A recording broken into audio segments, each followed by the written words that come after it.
عروج کی مستی اور زوال کی ایسی پستی، اللہ میری توبہ میری توبہ میری توبہ میری توبہ میری توبہ میری توبہ میری توبہ میری دبنگ آواز کے ساتھ اپنے کردار میں رنگ بھر دینے والے افضال احمد اپنے آپ میں ایک ادارہ تھے اور ان کی ڈائیلاگ ڈیلیوری عمدگی کی مثال ہوا کرتی تھی۔ افضال احمد نے متعدد ڈراموں اور تھیٹر کے ساتھ تقریباً 400 سے زائد فلموں کے قریب اردو اور پنجابی فلموں میں اداکاری کے انمٹ نقوش چھوڑے، مگر تقدیر کی ستم ظریفی نے انہیں یکا یک شہرت کی بلندیوں سے گمنامی کے اندھیروں میں لا پھینکا۔ اچانک فالج کے حملے نے افضال احمد کو وہیل چیئر تک محدود نہیں کیا بلکہ ان سے بولنے کی قوت بھی چھین لی۔ ایسا کیا ہوا کہ نہ ہی دوا نے کام کیا اور نہ ہی دعا نے۔ افضال احمد کو کسی کی بد دعا لگی یا ان سے کوئی ایسی بھول ہوئی کہ آخر وہ بے بسی کے ساتھ اپنوں سے دور ابدی نیند سو گئے۔ ایسا عروج اور زوال کی ایسی پستی ہم انسانوں کی سمجھ میں آنے والی چیز نہیں، یہ خالص اللہ اور اس کے بندے کا معاملہ ہے۔ آئیے ہم اور آپ مل کر دعا کریں کہ اللہ تعالیٰ ان کی تمام لغزشوں کو معاف کرے،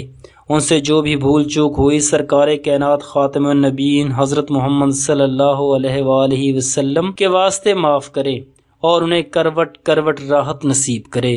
آج کی ویڈیو میں ہم لیجنڈری اداکار افضال احمد کے فلمی سفر، ان کی نجی زندگی، عروج و زوال اور بے بسی کے بارے میں بتائیں گے۔ ایک ایسی شخصیت جو حسن اور عشق کی دلدل میں گھر کے مقبول فلمی ویلن سے حقیقی زندگی میں بھی ویلن بن کے رہ گیا۔ افضال احمد کو روشنیوں کی دنیا میں ان کی سرخ و سفید رنگت کی وجہ سے افضال چٹا کے نام سے بھی یاد کیا جاتا ہے۔ سید گھرانے کے اس چشم و چراغ کی زندگی میں ایسا کیا ہوا کہ جب وہ دولت اور مرتبے کے بلند ترین مقام پر فائز تھے تو کیسے ان کی بدقسمتی نے بیماری کی شکل میں ان کو بے بس اور لاچار بنا دیا۔ ریڈیو، ٹی وی، فلم اور تھیٹر میں اپنی مثال اداکاری سے فلم انڈسٹری کی قداور شخصیت بننے والے افضال احمد کا تعلق پنجاب کے تاریخی مقام جھنگ کے ایک زمیندار سید گھرانے سے ہے۔ افضال احمد نے ایچی سن سے تعلیم حاصل کی۔ وہ خوبصورت نین و نقش اور پرکشش شخصیت کے مالک تھے جس کی وجہ سے انہیں شوبز کا شوق پیدا ہوا۔ گھرانہ چونکہ مذہبی تھا اس لیے خاندان والوں نے مخالفت کی۔ افضال احمد نے مخالفت کے باوجود گھر بار چھوڑ کر شوبز کی دنیا کا رخ کیا۔ فن کی دنیا میں اپنا نام بنانے کے لیے ان کی سب سے بڑی سفارش ان کی دولت ثابت ہوئی۔ جہاں تک ان کی فنی صلاحیتوں کی بات کی جائے تو ایک ایسے آرٹسٹ رہے کہ اپنی بھرپور جوانی میں بڑھاپے کا کردار بھی ادا کیا۔ اشفاق احمد کے ڈرامے اونچے برج لاہور دے میں 18 سالہ افضال احمد نے 50 سالہ بوڑھے کا کردار ادا کیا۔ اس کردار نے افضال احمد کو شہرت کی پیک پر پہنچا دیا اور پھر مونو بھائی کے ڈرامے جزیرہ میں کمال اداکاری کی۔ افضال احمد جب ویلن کے کردار میں جلوہ گر ہوئے تو ہر فلم کی ضرورت بن گئے۔ فلم میکر افضال احمد کو کاسٹ کرنے پر مجبور ہو گئے، یہاں تک کہ ان کو سامنے رکھ کے فلموں کے کردار لکھوائے جاتے رہے۔ بہت سی فلمیں ایسی بھی ان کے کریڈٹ پر ہیں جن میں وہ ہیرو یا مرکزی کرداروں میں جلوہ گر ہوئے اور انہیں بہت زیادہ پسند بھی کیا جاتا رہا۔ اپنی شخصیت اور اداکاری کی وجہ سے افضال احمد نے بہت عمدہ کام کیا۔ یوں برملا اعتراف کیا جاتا ہے کہ وہ ایک عوامی اور ورسٹائل اداکار تھے۔ ریڈیو اور ٹی وی کے بعد افضال احمد نے 1968 سے اپنے فلمی کریئر کو سٹارٹ کیا۔ اداکار کی حیثیت سے ان کی پہلی فلم دھوپ اور سویرا تھی۔ تعلیم یافتہ ہونے کے باوجود ان کی وائس کوالٹی اتنی بہترین تھی کہ وہ کردار میں جان ڈال دیا کرتے تھے۔ افضال احمد کی یہ پہلی فلم گو کہ زیادہ کامیاب نہ رہی مگر ان کے لیے فلموں کے دروازے مستقل طور پر ہمیشہ کے لیے کھل گئے۔ افضال احمد نے ہر نوعیت کے کردار خوبصورتی سے پلے کیے مگر انہیں زیادہ شہرت ایک کامیاب ویلن کے طور پر ملی۔ بحیثیت انسان بھی افضال احمد ایک ملنسار اور جونیئر فنکاروں کے ساتھ بہت زیادہ تعاون کرنے والے انسان رہے۔ خاص طور پر فلم کی تیاری میں حصہ لینے والے ورکرز کے ساتھ ان کا سلوک ہمیشہ بہت شفیق ثابت ہوا۔ جہاں تک افضال احمد کی نجی زندگی کا تعلق ہے وہ کسی اعتبار سے بھی مثالی ثابت نہیں ہو سکی۔ ان کی شادی اپنے خاندان میں ہوئی مگر اپنی بیگم سے نباہ نہ کر کر پائے، مگر وائے قسمت افضال احمد کی فطرت ایک عاشق مزاج انسان کی تھی۔ وہ خوبصورت چہروں اور عمدہ شخصیت رکھنے والی خواتین میں ضرورت سے زیادہ دلچسپی لینا شروع ہوئے تو عشق محبت پیار کی اس دلدل میں دھستے چلے گئے۔ بہت سی فلمی ایکٹرز کے ساتھ ان کے خصوصی تعلقات بہت مشہور ہوئے۔ ان کے قریبی مخلص ساتھیوں نے انہیں اس راہ سے ہٹانے کی بہت کوشش کی، مگر ان کے زیادہ قریب کچھ ایسے لوگ ہی رہے جو ان کے ساتھ خود بھی اپنی زندگی کو انجوائے کرنا اپنا مقصد سمجھتے تھے۔ دولت کی افضال احمد کے پاس کوئی کمی پہلے سے ہی نہیں تھی۔ فلموں سے ہونے والی آمدن نے بھی افضال احمد کو کھل کھیلنے کے بہت سے مواقع فراہم کیے۔ فلمی اداکارہ بہار بیگم کے ساتھ افضال احمد کے خصوصی تعلقات بہت زیادہ بڑھے، یہاں تک کہ یہ بھی خیال کیا جاتا رہا کہ یہ دونوں شادی کرنے والے ہیں۔ بہار بیگم ایک مقبول اداکارہ اور اعلیٰ تعلیم یافتہ خاتون تھی۔ ان کی افضال احمد کے ساتھ ہم آہنگی ضرورت سے زیادہ ہوئی تو افضال احمد کی گھریلو زندگی میں بھونچال آ گیا۔ بتایا جاتا ہے کہ وہ اپنی بیوی اور بیٹی کی موجودگی کے باوجود اکثر بہار بیگم کو اپنے گھر لے جانے لگے، جس کی وجہ سے ان کی بیوی نے آواز اٹھانا شروع کی اور اختلافات بڑھتے بڑھتے حد سے تجاوز کر گئے۔ آخرکار ان کی نجی زندگی کو انہی تعلقات نے تباہ و برباد کر کے رکھ دیا۔ بہار بیگم کے علاوہ بھی افضال احمد کا دوسری کئی فلمی خواتین کے ساتھ وقت گزاری کا سلسلہ بھی کم ہونے کو نہیں آیا۔ ان کی بیوی نے حالات کی گردش سے نکلنے کے لیے مکمل طور پر اس سے علیحدگی اختیار کر لی اور دوسری شادی کر لی۔ وہ امریکہ میں خوش و خرم زندگی بسر کر رہی ہیں۔ بہار نے بھی کچھ عرصہ بعد شادی کر لی تھی اور کئی سال کے بعد بہار کی ازدواجی زندگی کی بہار اجڑ کے رہ گئی تھی۔ کچھ لوگ کہتے ہیں کہ شاید یہ افضال احمد کی پہلی بیگم کی خاموش آہوں اور بددعاؤں کی وجہ سے ہے کہ خود بہار بھی اپنے گھر میں آباد نہ ہو سکی۔ افضال احمد نے فلموں کے بعد تھیٹر کی دنیا میں انقلابی روایت کو فروغ دینے کے لیے تماثیل تھیٹر کی بنیاد رکھی اور ایسے شاہکار ڈرامے پیش کیے جو دیکھنے والوں کو دنگ کر گئے۔ افضال احمد کا نام اس حوالے سے بھی زندہ رہے گا کہ انہوں نے پاکستان میں تھیٹر کی پرانی روایت کو یکسر بدل کے رکھ دیا۔ افضال احمد کے مداحوں نے ان کو ہر بار ہر پلیٹ فارم پر بہت زیادہ سراہا۔ ان کے مشہور زمانہ ڈرامہ جنم جنم کی میلی چادر کو 3 رائٹرز ناصر ادیب، پرویز کلیم، آغا حسن سے لکھوایا گیا